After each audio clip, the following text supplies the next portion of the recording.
They're getting ready to dismiss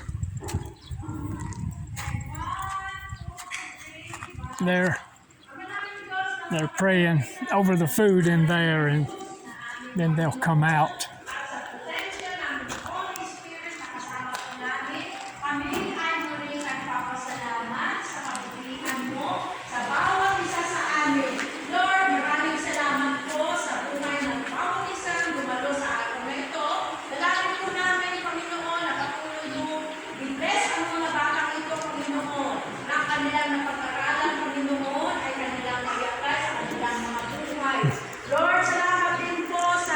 I don't like long prayers. That's between a person and God.